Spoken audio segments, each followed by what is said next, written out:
1 S1222005. Baiklah, di sini saya akan mereview dari 3 kelompok yang mana mereka membahas mengenai yang pertama ada organisasi, yang kedua ada manajemen, dan yang ketiga ada administrasi. Nah, untuk yang pertama ini saya akan mereview mengenai dari kelompok 1, yaitu mengenai organisasi. Nah, ada yang tahu nggak sih organisasi itu tuh apa? Nah, menurut kelompok 1, mereka menyimpulkan bahwasanya definisi organisasi merupakan kelompok manusia yang menjadi kesatuan dengan tujuan bersama untuk mencapai tujuan tertentu itu, kegiatannya yang terstruktur dan juga adanya tanggung jawab, proses, dan juga hasil. Nah, jadi saya simpulkan bahwasanya dalam definisi organisasi ini adanya tujuan bersama yang mana masing-masing dari mereka mempunyai tujuan, proses, dan juga hasil. Selanjutnya mengenai tujuan. Tujuan organisasi pastinya mereka melakukan kepentingan organisasi agar pekerjaannya dapat dilaksanakan dengan maksimal dan akan terciptanya kelancaran maksimal dengan kerja organisasi dalam mencapai tujuan tercapainya kesejahteraan, dan yang diharapkan dengan hadirnya organisasi tersebut mereka adanya sebuah keaktifan dan juga lebih produktif. Selanjutnya mengenai manfaat, apa saja sih manfaat dari organisasi? Nah, tentunya adanya perubahan yang signifikan terhadap wawasan dan memiliki banyak pengetahuan dan pengalaman dan berbagai bidang mengenai sosial dan juga kepemimpinan. Pasti manfaatnya banyak banget ya teman-teman. Pastinya tentunya kita banyak relasi dan juga pengalaman baru dan ilmu-ilmu baru. Dan yang terakhir mengenai faktor pembentukan, ada beberapa. Yang pertama adanya tujuan bersama, yang kedua adanya kerjasama 2 orang atau lebih untuk mewujudkan tujuan bersama, dan yang ketiga adanya pembagian tugas untuk yang lebih efektif, efisien, dan produktif gitu. Dan yang terakhir adanya kehendakan untuk kerjasama dari masing-masing seluruh anggota kelompok.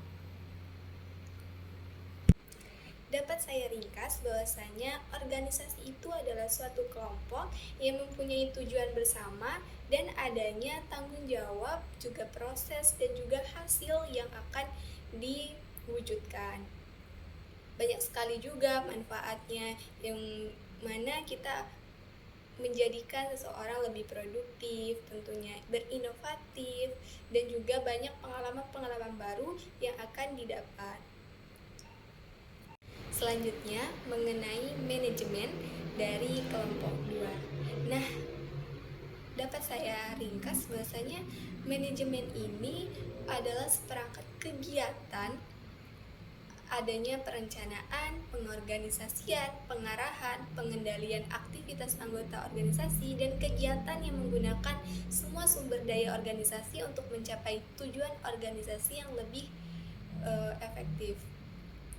Lalu, manajemen juga merupakan seni dalam mengatur proses pemahaman sumber daya manusia dan sumber-sumber lainnya yang secara efektif dan efisien untuk mencapai satu tujuan. Selanjutnya mengenai tujuan manajemen. Secara umum, tujuan manajemen itu memperoleh hasil yang maksimal sesuai target yang sudah ditetapkan sebelumnya, dan tentunya untuk lebih optimal asalkan dilakukannya secara terkontrol dan sesuai dengan pelaksanaan perencanaan sebelumnya. Adapun beberapa tujuannya itu seperti terlaksananya menjalankan dan menilai strategi yang telah dikonsep agar pelaksanaannya berjalan dengan sesuai, melakukan peninjauan terhadap pelaksanaan fungsi manajemen, juga cara kerja kelompok ketika melanjutkan tugasnya. Selanjutnya mengenai faktor-faktor yang mempengaruhi manajemen. Ada beberapa. Yang pertama faktor lingkungan eksternal seperti kondisi ekonomi, kebijakan pemerintah, persaingan industri. Selanjutnya ada mengenai sumber daya manusia, perencanaan dan perorganisasian, dan juga komunikasi nih. Nah, komunikasi yang baik adalah faktor kunci dalam manajemen yang sukses gitu. Komunikasi yang efektif memastikan bahwa informasi yang diinstruksikan dapat diteruskan dengan jelas dan juga pastinya agar tidak ada miskomunikasi gitu atau kesalahpahaman dalam sebuah manajemen. Selanjutnya ada pengendalian, teknologi dan inovasi. Inovasi nih tentunya, yang mana pada zaman sekarang teknologi sudah semakin canggih dan inovasi dapat meningkatkan efisiensi. Selanjutnya ada kebijakan dan prosedur, dan yang terakhir mengenai ada faktor mengenai etika dan tanggung jawab, yaitu etika dalam manajemen melibatkan pengambilan keputusan yang adil, transparan, dan tanggung jawab. Selanjutnya yang terakhir mengenai manfaat manajemen, yaitu membantu merancang strategi melalui pendekatan yang sistematis, rasional, dan juga efektif gitu. Selanjutnya ada juga mengenai mendapatkan hasil yang maksimal, memudahkan untuk menyajikan kerangka kerja baik dalam rangka jangka pendek maupun jangka panjang sehingga target bisa ditentukan. Dapat saya simpulkan bahwasanya dalam manajemen ini adanya kemampuan untuk mengelola dan bertujuan untuk adanya perencanaan, dan intinya semuanya untuk yang lebih efektif dan lebih tersusun. Pembahasan yang terakhir yaitu mengenai administrasi dari kelompok 3, yang mana dapat saya ringkas bahwasanya administrasi adalah atau dapat diartikan sebagai penyusunan dan pencatatan data dan informasi secara berurut baik dari dalam maupun dari luar. Nah, tujuan administrasi itu ada beberapa nih, yaitu salah satunya adalah administrasi bertujuan untuk monitoring atau memantau kegiatan data yang dimiliki oleh perusahaan atau organisasi. Selanjutnya ada agar pengelolaan usaha bisa mengevaluasi suatu kegiatan-kegiatan dalam perorganisasian atau perusahaan.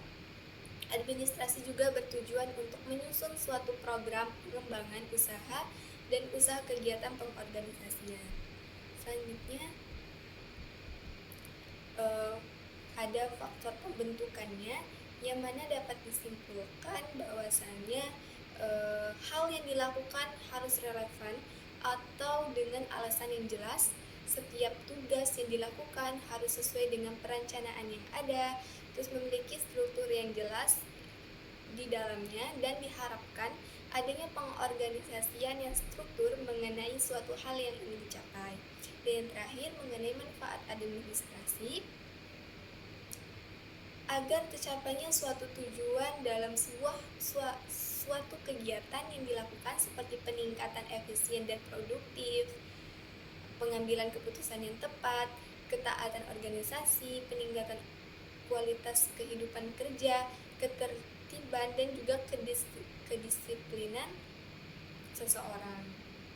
Dapat saya ringkas bahwasanya administrasi yaitu suatu kegiatan mulai dari pengaturan hingga pengurusan segala hal yang dilakukan untuk tujuan bersama, dan tentunya administrasi ini tidak bisa dilakukan hanya dengan satu orang, tetapi harus dengan 2 orang ataupun lebih. Itulah tadi ringkasan review dari 3 kelompok mengenai administrasi, organisasi, dan juga manajemen. Nah, semoga bermanfaat untuk kita semua, dan tentunya saya, Erna Ramawati, mohon maaf apabila dalam penjelasan atau mereview tadi ada kesalahan atau penyampaian yang kurang berkenan.